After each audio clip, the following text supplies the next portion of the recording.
29ാമത് അന്താരാഷ്ട്ര ചലച്ചിത്രമേളയിൽ പ്രദർശിപ്പിച്ച സിനിമകളിൽ പ്രേക്ഷകരുടെ സമ്മിശ്ര പ്രതികരണം. മികച്ച സിനിമകൾ വളരെ കുറവാണെന്നാണ് അധികം പേരുടെയും അഭിപ്രായം.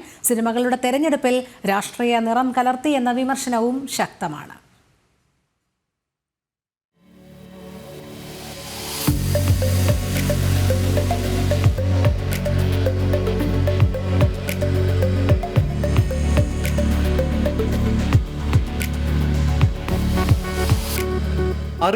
രാജ്യങ്ങളിൽ നിന്നുള്ള 177 സിനിമകളാണ് 15 വേദികളിലായി ഇക്കുറി പ്രേക്ഷകർക്ക് മുന്നിലെത്തിയത്.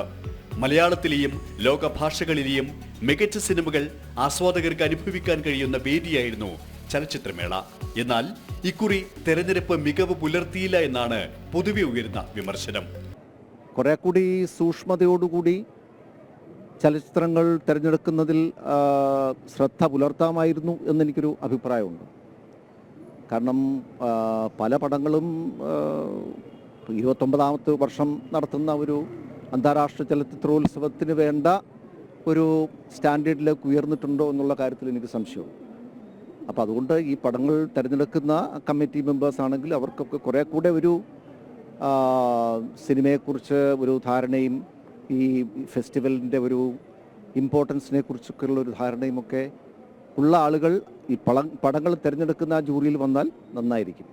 ഇടതുപക്ഷ പ്രത്യയശാസ്ത്രം പ്രതിഫലിക്കുന്ന സിനിമകൾ ഔചിത്യത്തിന് അപ്പുറവും ഇക്കുറി ഇടം നേടിയെന്നാണ് സിനിമാ പ്രവർത്തകർക്കും പറയാനുള്ളത്. ഒരു സിനിമ കണ്ടു, ആ സിനിമയിൽ ഇപ്പോൾ ഇടതുപക്ഷ ചായ്വ് കൂടുതലുള്ള സിനിമകൾ സെലക്ട് ചെയ്തോന്ന് എനിക്കറിയില്ല. ജൂറി അങ്ങനെയാണോ? ഇപ്പോൾ കേരളം ഭരിക്കുന്നത് ഇടത് സർക്കാരായതുകൊണ്ട് ആ സിനിമകളിൽ അത് ഇങ്ങനെ വന്നിട്ടുണ്ടോ എന്നുള്ളൊരു ചെറിയൊരു സംശയമുണ്ട്. കാരണം ഒരു സിനിമയ്ക്കകത്ത് ആവശ്യമില്ലാതെ തന്നെ അതിനകത്തൊരു ഇടതുപക്ഷ, എനിക്ക് തോന്നുന്നു ഇറാനിലോ മറ്റോ ആണെന്ന് തോന്നുന്നു, ആ ഒരു കൊടി വരെ ഉയർത്തി കാണിക്കുന്നുണ്ട്. ഒന്നും ആ കൊടി അവിടെ വരേണ്ട ഒരു ആവശ്യമില്ല, ഫ്ലാഗ് ഉയർത്തി കാണിക്കുന്നുണ്ട്. അപ്പോൾ അത് പക്കാ പൊളിറ്റിക്സിനകത്തൊരു പൊളിറ്റിക്സ് പറയുന്ന പോലെയാണ് തോന്നിയത്. സിനിമ അങ്ങനെയാണോ ഇവർ ഫുള്ള് ജൂറി സെലക്ട് ചെയ്തിരിക്കണമെന്ന് അറിയില്ല.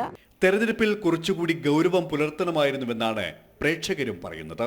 മൊത്തത്തിൽ പടങ്ങൾ കുറച്ചുകൂടി നന്നാക്കായിരുന്നു തോന്നി. ഇന്റർനാഷണൽ കോമ്പറ്റീഷനിലുള്ള പടങ്ങൾ കുറച്ചുകൂടി സെലക്ഷൻ ചില ഒരു സ്പെസിഫിക് പാറ്റേണിലുള്ള പടങ്ങളാണ് കുറേയൊക്കെ, എങ്കിലും കുറെ കൂടി നന്നാക്കാമായിരുന്നു എന്ന് തോന്നി സെലക്ഷൻ. ഒരു 5-6 പടങ്ങൾ ഇപ്പോൾ ഓൾറെഡി കണ്ടത് വെച്ച് നോക്കുമ്പോൾ അങ്ങനെയാണ് തോന്നുന്നത്.